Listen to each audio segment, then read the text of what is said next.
Allora, io direi prima completiamo il discorso che stava facendo il Presidente di Federconsumatori Padova relativamente all'inflazione, perché c'è un'altra slide, così lei completa il discorso. Poi passiamo al cosiddetto periodo dei micro 2 giorni di sconti, 2 o 3 giorni di sconti o settimana che dir si voglia, così con la Presidente Capuzzo ci farà un po' il quadro del Black Friday con alcuni suggerimenti e attenzionamenti da porre. Prego, Presidente. Presidente Bellio, do la parola a lei. Per quanto riguarda sempre, vediamo la slide, chiedo alla regia se mi mette l'ultima slide relativamente all'inflazione, così vediamo che cos'altro è bene stare attenti. Eccolo qua. L'aumento dei tassi è l'altra questione, vero Presidente? Sì, allora dicevamo prima l'inflazione e quali sono i possibili rimedi, no? Siamo rimasti appesi a questa domanda. Allora, di fronte a un'inflazione così forte, i possibili rimedi sono sempre studiati dalle istituzioni, così dire, perché ben poco può fare il cittadino normale se non diminuire gli acquisti o selezionarli.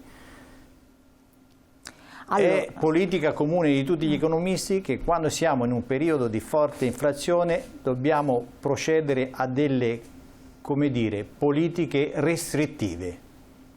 Quindi bisogna diminuire la circolazione della moneta che è in disponibilità. Questa è la prima manovra. Per fare questo, perché naturalmente il denaro è, o meglio, se c'è una quantità di denaro importante c'è una propensione agli acquisti, c'è una propensione... Quindi vuol dire impoverire le persone, esatto, no? A maggiori acquisti, a maggior consumi, all'utilizzo di maggiori servizi e così via.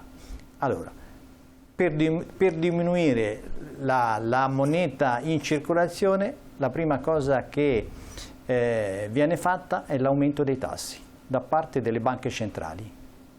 Facendolo pagare di più il denaro, si dà per scontato che la sua circolazione diminuisca.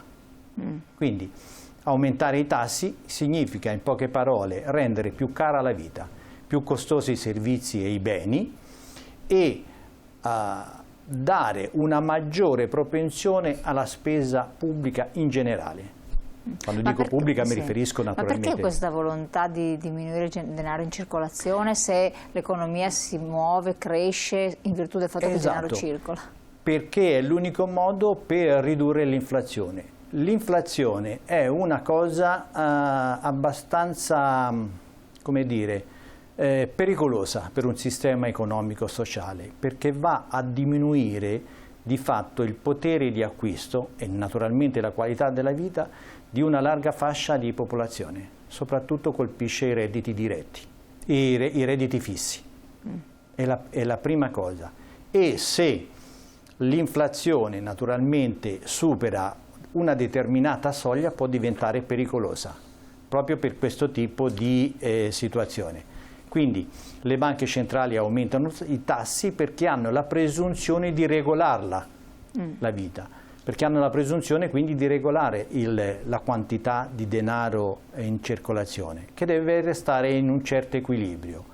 Purtroppo, come potrebbe accadere, lo spauracchio è la recessione. Naturalmente la parola, non c'è più denaro, non circola più denaro, la parola lo dice da sé, la recessione è il contrario dell'espansione, dello sviluppo.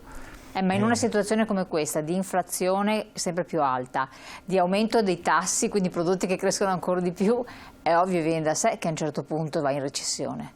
Sì, è proprio, infatti la nostra slide appunto ci evidenzia lo spauracchio della recessione, perché laddove si dovesse entrare in recessione, naturalmente, come dicevo prima, c'è una minore circolazione del denaro e questa minore circolazione del denaro, se innesca un periodo in cui veramente i consumi dovessero calare più di una certa soglia, e così pure l'acquisto di beni, di servizi, di tutto quello che vogliamo, certo.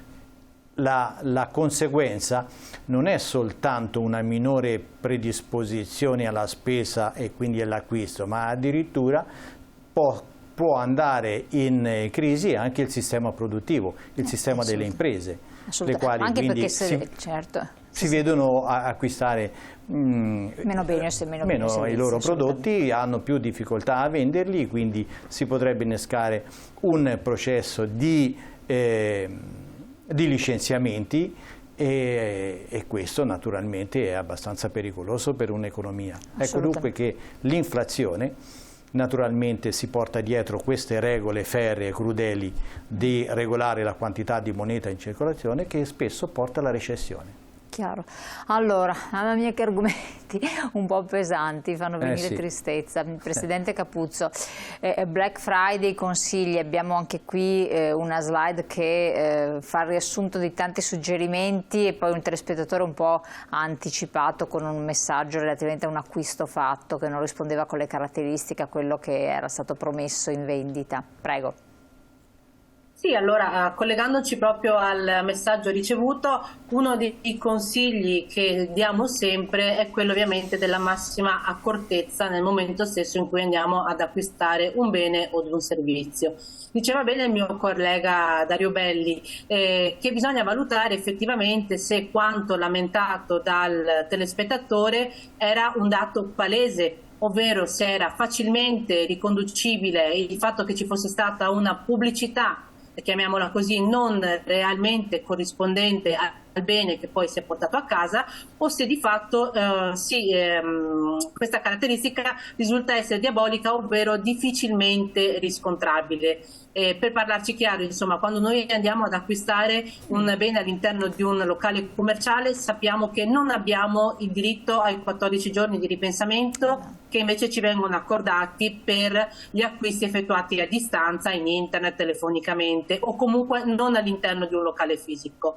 Perché? Perché si presume che un consumatore che va ad acquistare un bene all'interno di un negozio abbia tutto il tempo e le possibilità di verificare le caratteristiche e le qualità del bene che poi va ad acquistare. Se però io mi trovo all'interno di un locale e vedo la pubblicità di un determinato bene accanto al bene che io vado ad acquistare, è chiaro che tendenzialmente in maniera corretta io sono spinto a pensare che quella pubblicità si rivolga a quel bene là. Quindi nel momento stesso in cui io indico io voglio in questo caso frigorifero, è perché presumo che abbia quelle determinate caratteristiche che il cartello pubblicitario a fianco mi illustra. Però è chiaro che bisogna poi vedere se effettivamente quanto viene raccontato dal consumatore poi è facilmente riscontrabile all'interno del negozio. Allora, potrebbe essere che effettivamente il nostro consumatore abbia ragione e che quindi ci sia stata volontariamente o accidentalmente una disposizione errata della pubblicità rispetto al bene, ed in questo caso, se si parla di una casualità o comunque l'acquisto sia stato frutto di una distrazione del consumatore, non c'è nulla da fare. Diversamente invece, se proprio è palese che quella pubblicità si riferiva a quel determinato bene, allora io faccio un reclamo al venditore che mi ha venduto questo bene facendo presente l'elemento, e potrei anche fare una segnalazione all'antitrust per pubblicità ingannevole, ovvero mi viene pubblicizzato un prodotto che non ha le caratteristiche rispetto a quello che io mi porto a casa. Però bisogna effettivamente vedere in quale contesto e come è facilmente o difficilmente dimostrabile la correlazione tra le due cose. Chiaro, questo è per risolvere la problematica del nostro telespettatore. Per quanto riguarda invece i consigli del Black Friday che voi avete esteso, cioè in modo particolare ce ne sono diversi che voi avete messo in evidenza, vediamoli insieme, eccoli qua. Partiamo innanzitutto dagli sconti.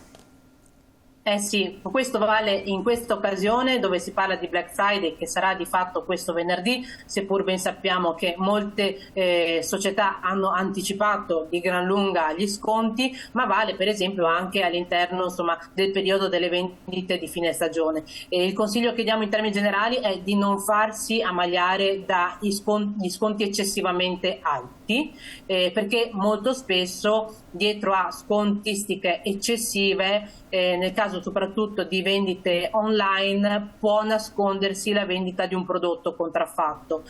e comunque cercare sempre di fare una pre-indagine relativamente al prezzo applicato prima dell'avvio degli sconti su quel bene, in modo tale da avere effettivamente un range di riferimento, perché teniamo presente che comunque qualsiasi venditore è tenuto ad indicare il prezzo originario e la percentuale di sconto che viene applicata.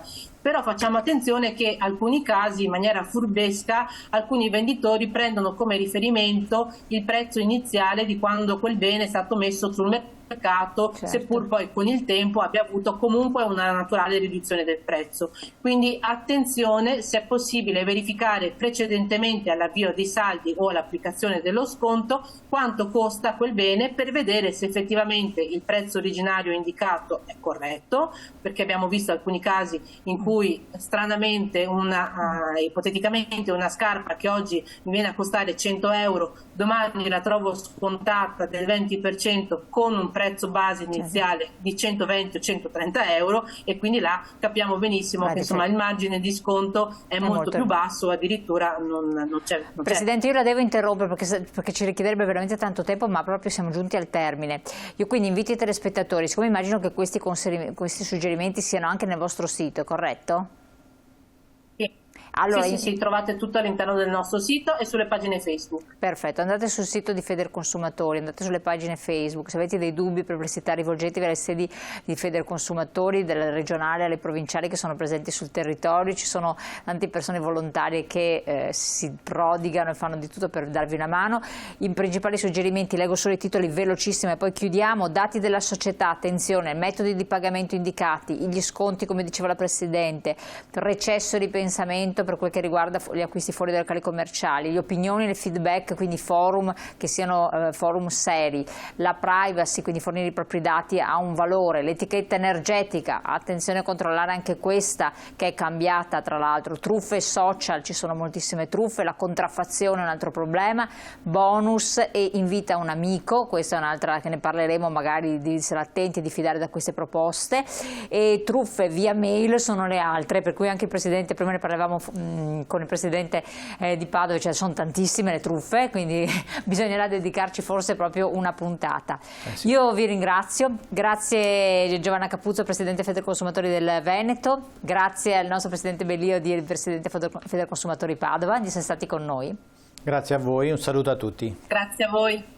Grazie a voi grazie telespettatori, guardate la puntata in replica e guardate i siti dei Federconsumatori del Veneto e Federconsumatori provinciali per avere informazioni. Buon proseguimento.